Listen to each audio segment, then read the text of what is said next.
चलिए फटाफट question number 25 कर लेते हैं। बॉन्ड रिफंडिंग का इंपॉर्टेंट क्वेश्चन लग रहा है मुझे, इसके लिए मैं करा दे रहा हूँ। ठीक है, चलो। ABC limited has 300 million 12% bonds outstanding with 6 years remaining to maturity. ठीक है, इसका 6 ईयर्स का रिमेनिंग मैच्योरिटी भी बाकी है। 300 मिलियन का बॉन्ड है। ठीक है, 12% इंटरेस्ट रेट इसके ऊपर लगता था। Since interest rates are falling, interest rate गिर रहा है, तो एबीसी लिमिटेड ने बोला कि countability of refunding these bonds with 300 million issue of 6 year bonds carrying a coupon rate of 10%।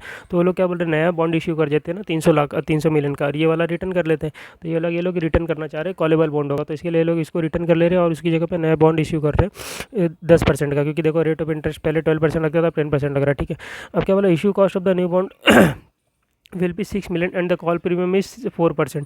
बोला कि नया बॉन्ड का जो इशू कॉस्ट है वो 6 मिलियन लगेगा, और जो हम लोग पुराना जो मतलब ये करेंगे, and the call premium is 4% का हमको प्रीमियम देना पड़ेगा। ठीक है, जो भी हम लोग कॉलेबल बॉन्ड है ना, तो उनको मंगाना पड़ेगा। जब मंगाएंगे 300 मिलियन तो उनको 312 मिलियन देना पड़ेगा, ऐसे। ठीक है, 9 मिलियन बीइंग अनअमोर्टाइज पोर्शन, ये बाद में देखते हैं क्या बोला। You are required to analyse the bond refund decision. ठीक है, देखो अभी हम लोग क्या कर रहे हैं, 300 मिलियन का नया बॉन्ड इशू कर रहे हैं। जब 300 मिलियन का नया बॉन्ड इशू करोगे तो हमारे पास पैसा आएगा मतलब 300 मिलियन का पैसा आएगा। ये तुम्हारा इनफ्लो हो गया। ठीक है, ये जीरो ईयर में आज की बात कर रहा हूँ, ये इनफ्लो हो जाएगा तुमको, और 300 मिलियन प्लस 4% प्रीमियम जाएगा, तो 312 मिलियन जाएगा भी नहीं, पुराना बॉन्ड का 312 मिलियन जाएगा, ये तुम्हारा आउटफ्लो हो गया। ठीक है अब देखो, नया बॉन्ड आने की वजह से तुम्हारा ये 6 मिलियन का कॉस्ट लग रहा है। कौन सा इशू कॉस्ट लग रहा है, तो 6 मिलियन का कॉस्ट भी आज चला गया। ठीक है, ये तुम्हारा इशू कॉस्ट है। ठीक है, ये तुम्हारा इशू कॉस्ट, तो ये भी माइनस में जाएगा, इशू कॉस्ट है। लेकिन अब ये 6 मिलियन के ऊपर आप क्या बोलेगा गवर्नमेंट को, इसका मेरे को टैक्स बेनिफिट दो। मतलब 6 मिलियन का 30% कितना, 6 × 30%, दैट इज़ 1.8 का अपना कॉस्ट बेनिफिट मांगोगे, मतलब टैक्स सेविंग मांगोगे, टैक्स सेविंग। लेकिन गवर्नमेंट क्या बोलेगा कि ये 6 साल तक तुम्हारा बॉन्ड चलेगा ना, तो इसको अमोर्टाइज कर दो 6 ईयर में, डिवाइड बाय 6 कर दो, तो तुमको ये टुकड़ों में तुमको बेनिफिट मिलेगा। तो 1.8 डिवाइड बाय 6 मतलब 0.3 करके, तो तुमको टैक्स सेविंग मिलेगा। टैक्स सेविंग लेकिन आज नहीं मिलेगा, टैक्स सेविंग मिलेगा कितना, 0.3 0.3 0.3 0.3 0.3 0.3 मतलब 6। ये 0th ईयर है ना, first year, second year, third year, fourth year, fifth year, six year. ठीक है, तो 6 ईयर में तुमको ऐसे करके मिलेगा, क्योंकि 6 साल का बॉन्ड है। ठीक है, तो 0.3 × 6 करोगे तो 1.8 आता है। टैक्स सेविंग भी कितना है तुम्हारा, 6 मिलियन का कॉस्ट था ना तुम्हारा, 6 का 30%, तो टैक्स सेविंग भी तुमको 1.8 का मिलेगा। 1.8 दैट इज़ तुमको 6 ईयर्स में मिलेगा। अब आते हैं, ये जो प्रीमियम तुमने दिया 12 ये 300 की जगह 312 का जो पेमेंट किया, 12 मिलियन का एक्स्ट्रा पेमेंट किया ना, तो उसके ऊपर भी तुमको टैक्स सेविंग मिलेगा। लेकिन ये तो आज ही दे दिया, तो इसका टैक्स सेविंग पूरा का पूरा आज ही मिल जाएगा। तो इसका टैक्स सेविंग कितना आएगा, 12 मिलियन का 30%, तो ये भी पॉजिटिव में रहेगा। 12 मिलियन का 30% कितना, 3.6, तो ये तुमको आज ही मिल जाएगा। ठीक है, ये बात समझ में आ गई, 3.6 ये दो टैक्स सेविंग याद रखना। ठीक है, पहला एक तो तुमने जो इशू कॉस्ट किया उसके ऊपर टैक्स सेविंग मिलेगा, लेकिन ये नया बॉन्ड का इशू किया तो ये 6 साल तक जाएगा, तो इसके लिए 1.8 जो मिलेगा टुकड़ों मिलेगा।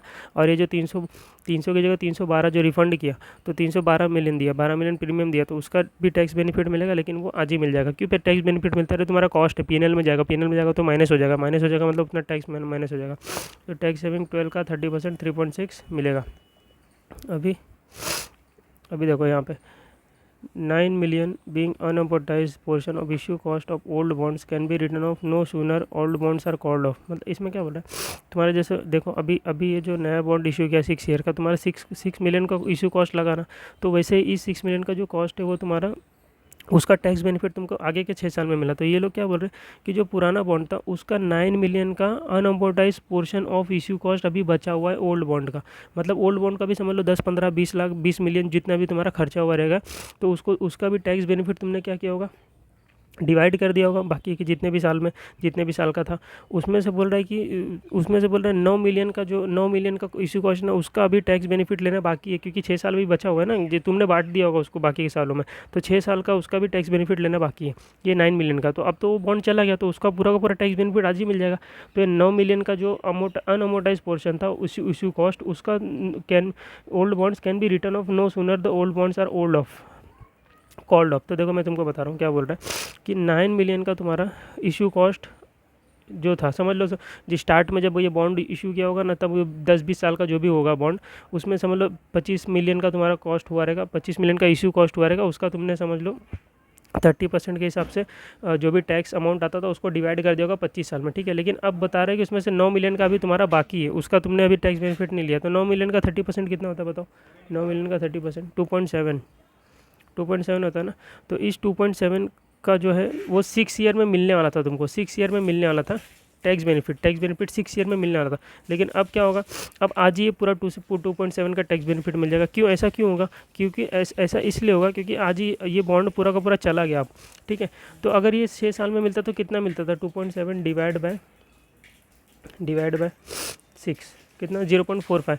तो ये 2.7 की जगह तुमको 0.45 ये इंपॉर्टेंट चीज़ है, ये ध्यान से देखो, 0.45 ठीक है,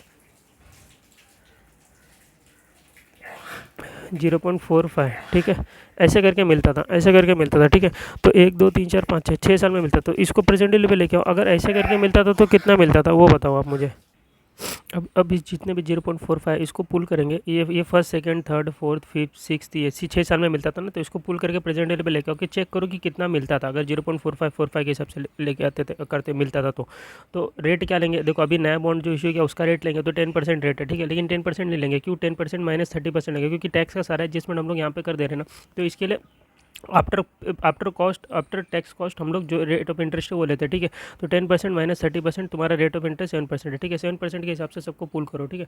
तो 0.45 डिवाइड बाय 1.07, इसको डिवाइड बाय 1.07 स्क्वायर, इसको डिवाइड बाय 1.07 3 बार, ठीक है। तो कैसे करेंगे, ऐसे करेंगे, तो कैसे करो 0.45 डिवाइड बाय 1.07 करो इक्वल टू दबाओ, ठीक है। फिर m प्लस इक्वल टू, देखो 0.45 डिवाइड बाई 1.07 इक्वल टू दबाओ m प्लस 6 बार m प्लस दबना चाहिए, ठीक है। 3 4 5 6, ठीक है। तो 2.15 तो 2.14 का तुमको बेनिफिट मिलता था अगर 0.45 के हिसाब से मिलता था तो। लेकिन आज बॉन्ड इशू हो जाने की वजह से मतलब आज नया बॉन्ड इशू होने की वजह से और ये पुराना बॉन्ड जाने की वजह से तुमको पूरा का पूरा 9 मिलियन का मिल गया, 30% आज ही मिल गया। तो तुमको बेनिफिट कितना देखो, 2.7 का मिलता था 2.14 का, तो मिल रहा है तुमको एक्स्ट्रा कितना मिल रहा है 0.56 का। तो ये बेनिफिट हुआ बिकॉज ऑफ ये बॉन्ड तुम्हारा रिफंड हुआ, तो 0.56 का एक अलग से बेनिफिट हुआ, ये भी यहाँ पे लिख लो, ये आज के दिन ही हुआ। तो 0.56 का तुमको ये अलग से बेनिफिट हुआ बिकॉज ऑफ बॉन्ड का रिफंडिंग की वजह से, ठीक है। तो ये बात समझ में आ गई। अब हम लोग चेक कर लेते हैं कि हमको नेट बेनिफिट हो रहा है और कुछ नहीं एडजस्टमेंट, ठीक है। तो हम लोग चेक कर लेते हैं कि हमको नेट बेनिफिट हो रहा है कि क्या हो रहा है। हाँ, उससे पहले एक और चीज़ हम लोग ये देखेंगे कि देखो तुम्हारा पहले कितना कॉस्ट लग रहा था, 12% का कॉस्ट लग रहा था ना बॉन्ड के ऊपर, और अब नया बॉन्ड आने की वजह से 10% का ही कॉस्ट लग रहा है, इंटरेस्ट लग रहा है, ठीक है। तो 2% का इंटरेस्ट तुम्हारा बच गया, तो हर साल तुम्हारा 300 के ऊपर 2% का इंटरेस्ट कॉस्ट बचेगा, मतलब कितना बचेगा, 6% का इंटरेस्ट कॉस्ट बचेगा। अब ये बचेगा तुम्हारा एक्स्ट्रा इनकम हो गया ये, ठीक है। 6 मिलियन का तुम्हारा एक्स्ट्रा इनकम हो गया, तो इसके ऊपर गवर्नमेंट टैक्स भी मांगी, तो टैक्स कितना देना पड़ेगा गवर्नमेंट को हर साल, 30% का टैक्स भी देना पड़ेगा। तो लेस कर दो 30%, तो तुम्हारा 4.2 का इंटरेस्ट का भी हर साल तुम्हारा बचेगा, ठीक है। तो हर साल तुम्हारा 4.2 मिलियन तुमको हर साल 6 साल तक तुमको बेनिफिट होगा बिकॉज ऑफ ये नए बॉन्ड की वजह से, ठीक है। तो तुमको ये एक इंटरेस्ट का बेनिफिट होगा, ये तुम याद रखना। और बाकी सारी चीज़ें तो हमने ले ली है, ठीक है। एक बार वापस से रिकैप करा दूंगा। फिर अभी देखो तुमको नेट कितना बेनिफिट हो रहा है या लॉस हो रहा है वो हम लोग चेक कर रहे थे, ठीक है। कैसे चेक करेंगे, ये जो 6th ईयर की चीज़ है, ये जो 6 साल की चीज़ है, इसको क्या करेंगे, इसको पूरा पुल करके प्रेजेंट वैल्यू पे लेके आएंगे। बाकी प्रेजेंट वाली चीज़ें तो हमारे पास है ही। देखो एक ये 300 मिलियन का तुम्हारा इनफ्लो है, 312 का आउटफ्लो है, 6 मिलियन का ये आउटफ्लो है, ठीक है। और टैक्स सेविंग तो इसको प्रेजेंट वैल्यू पे लेके आओ जरा, इसको सबको 0.3 इसको प्रेजेंट वैल्यू पे लेके आओ। तो 0.3 डिवाइड बाय 1.07 करेंगे, फिर m प्लस कितने बार किया पता नहीं, 0.3 डिवाइड बाय 1.07 6 टाइम करना, 1 2 3 4 5 6, तो 1.43 आ रहा है, ठीक है। तो 1.43 ये आ गया, इसका प्रेजेंट वैल्यू 1.43, ठीक है। ये सबका प्रेजेंट वैल्यू, ठीक है।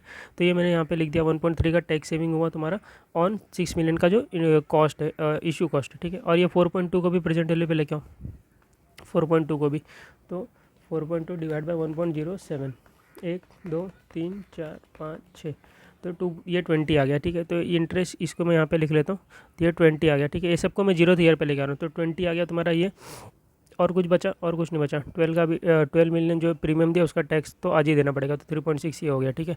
हाँ, और यहाँ पे जो तुम्हारा नेट बेनिफिट हुआ था 0.56 का, बिकॉज ऑफ ये 9 मिलियन का जो इशू कॉस्ट जो रह गया था वो आज ही तुमको मिल जाएगा, ठीक है। और अगर टुकड़ों में मिलता था तो जो 2.14 मिलता था, तो नेट 0.56 का बेनिफिट हुआ, तो वो यहाँ पे लिख देंगे, ये मैंने लिख दिया यहाँ पे 0.456, ठीक है। अब सबको प्लस माइनस करो, आ जाएगा तुम्हारा आंसर कि प्लस आएगा तो तुम्हारा बेनिफिट है बॉन्ड को रिप्लेस कराने का, अगर निगेटिव आया तो बेनिफिट नहीं है, ठीक है। तो 300 ऐड करेंगे, एम प्लस एम माइनस कर दिया, ठीक है। 300 ऐड करेंगे माइनस 312, फिर माइनस में 6, फिर प्लस 1.43, फिर प्लस 3.6, फिर प्लस 0.56, प्लस 20, ठीक है। तो 7.60 आ रहा है, ठीक है। 7.59 मतलब समझ लो 7.60, ठीक है। तो 7.60 आ रहा है तुम्हारा पॉजिटिव, मतलब कि पॉजिटिव 7.60 मिलियन पॉजिटिव आ रहा है, इसका मतलब बॉन्ड को क्या करना चाहिए? रिफंड कराना चाहिए, ठीक है।